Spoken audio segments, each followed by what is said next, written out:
sholat, ya, rajin baca Al-Quran, rajin berbagi, Anda bisa cerita, minimal ketentraman itu ada. Walaupun mungkin solusi belum seketika datang. Ya, jadi itu manfaatnya. Ternyata berteman dengan orang-orang golongan pertama ini, itu diantara cara cepat dan singkat membangun kedekatan dengan Allah, plus mengantarkan pada kemuliaan dan kebahagiaan.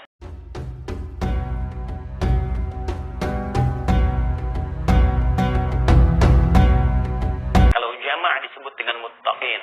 Al-Quran menggunakan diksi jama' untuk memberikan peluang kepada seluruh hamba tanpa kecuali. Karena pasti semua orang ingin bahagia. Tidak ada yang tidak ingin sukses. Tidak ada yang tidak ingin tentram. Semua orang punya hak mendapatkan ketentraman. Semua orang punya hak mendapatkan kebahagiaan, kesuksesan. Karena itu ditawarkan oleh Allah dengan tawaran yang sangat terbuka. Hudal lil muttaqin. Isi Al-Quran ini jangan pernah diragukan akan memberi petunjuk, pedoman pada semua orang takwa. Bagaimana meraih kesuksesan, kebahagiaan, kenikmatan dalam hidup di 3 alam. Dunia, alam kubur, sampai dengan akhirat. Karena itu, gambaran pembuktian dari peningkatan iman itu buktikan lewat amal saleh. Apa diantaranya? Wa yuqimuna shalah. Salat tingkatkan. Wa mimma razaqnahum yunfiqun. Infaq, berbagi. Kemudian memberikan perhatian kepada lingkungan dengan apa yang bisa kita bagi. Kemudian juga walladzina yu'minuna bima unzila ilaik. Rajin berinteraksi terhadap segala petunjuk yang Allah turunkan kepada Nabi Muhammad SAW. Di sini dalam konteksnya Al-Quran. Interaksi dengan Al-Quran, bacaan Al-Quran. Sampai dengan malam Jumat ini, berapa yang sudah kita bacakan? Apakah ada sunnah-sunnah di malam atau hari tertentu yang bisa kita utamakan? Baik, di sini ada Al-Kahf, ada yang baca Yasin, Kemudian juga yang lainnya, sampai dengan hari ini berapa banyak yang dihafalkan, berapa banyak yang dikaji. Dari sekian itu berapa kekuatan dan keyakinan kita untuk mengamalkannya. Jangan-jangan banyak baca, tapi sedikit amal, atau bahkan belum tentu mengamalkan itu. Maka kita seimbangkan antara bacaan dengan amalan. Baik, wa ma unzila min qablik wa bil akhirati hum yuqinun, dan orientasi akhirat yang kita turunkan dalam kehidupan kita. Nah, ini adalah golongan yang ditetapkan oleh Allah untuk kita masuk ke dalamnya. Jadi kita jangan menyebut orang lain, jangan menghukumi orang. Oh, ini orang ini bagus nih. Tapi ini ajakan untuk kita semua menjadi bagian dari itu. Cara cepatnya, kalau kita ingin mendapatkan status itu, mendapatkan jaminan tadi, maka betul dengan pembelajaran atau berteman dengan golongan-golongan pertama ini. Maka cari orang-orang yang rajin sholat, cari orang-orang ahli Al-Quran. Insya Allah, yang belum berumah tangga mendapatkan istri ahli Al-Quran, suami ahli Al-Quran, rajin sholat, suka berbagi, sifat sosialnya tinggi, itu sudah tanda-tanda kebaikan. Dan ukurannya iman. Ingat, ukurannya iman. Pun demikian, mendapatkan teman di kampus, mendapatkan teman di sekolah, teman dalam bekerja dan sebagainya. Ukuran-ukuran tadi, itu ukuran yang mengantarkan jalan cepat menuju kebahagiaan. Jalan cepat menuju kesuksesan.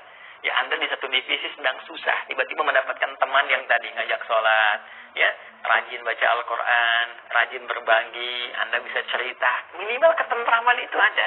Walaupun mungkin solusi belum seketika datang. Jadi itu manfaatnya. Ternyata berteman dengan orang-orang golongan pertama ini, itu diantara cara cepat dan singkat membangun kedekatan dengan Allah, plus mengantarkan pada kemuliaan dan kebahagiaan. Itu poin pertama.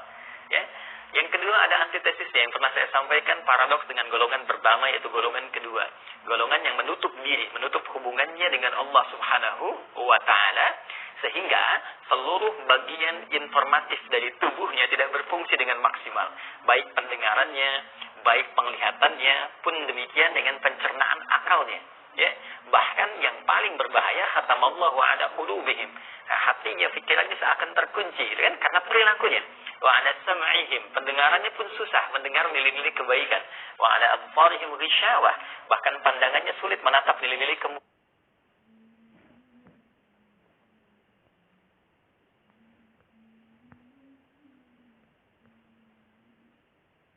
Di pertemuan yang lalu silahkan digali lagi, dan hati-hati. Kalau Al-Quran memberikan gambaran, bahkan penegasan, artinya itu pasti akan terjadi. Baik, penyebab telinga bisa tidak peka mendengar petunjuk-petunjuk Allah. Pandangan bisa tidak peka melihat petunjuk-petunjuk Allah. Pun demikian dengan pikiran, itu disebabkan karena beberapa faktor, utamanya ada harta, ada tahta, pun juga demikian dengan ilmu dan tambahan sedikit dari tenaga. Ya, hati-hati betapa banyak mencari harta, lupa dengan ibadah, lupa dengan persiapan pulang. Betapa banyak orang mencari tahta, kedudukan, lupa melakukan tindakan-tindakan yang dilarang oleh Allah. Pun demikian dengan pengetahuan, seperti pernah kita uraikan. Karena itu, bagi kita yang passionnya memilih di bidang harta, pengen jadi pengusaha, pengen jadi pebisnis, pedagang, kan, dan sebagainya, maka pelajari pedoman-pedoman di Al-Quran dan hadis terkait dengan manajemen harta.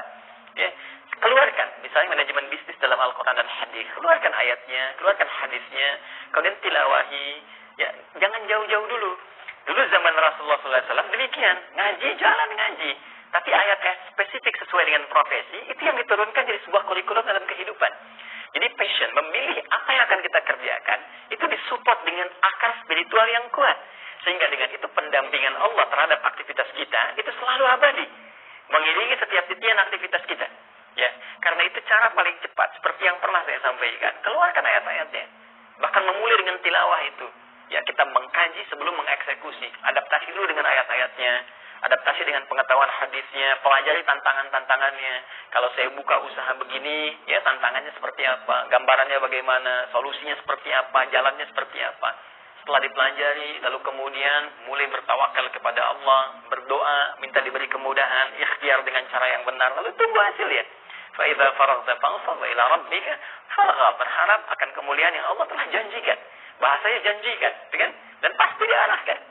Pun demikian yang passionnya misalnya tahta, ya, ingin mencari kedudukan di jabatan, bagaimana caranya yang benar, yang tidak menyimpang, tidak keliru, diikuti jalannya, petunjuknya ada.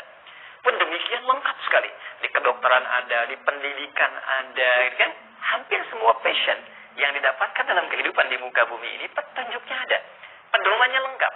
Karena itu saya sering katakan, miniatur kehidupan di masa Rasulullah SAW yang diwariskan pada generasi setelahnya, bukan sekedar menampilkan kepada kita pedoman yang terstruktur dan lengkap, tapi pembuktian dari setiap profesi yang pernah mereka jalani.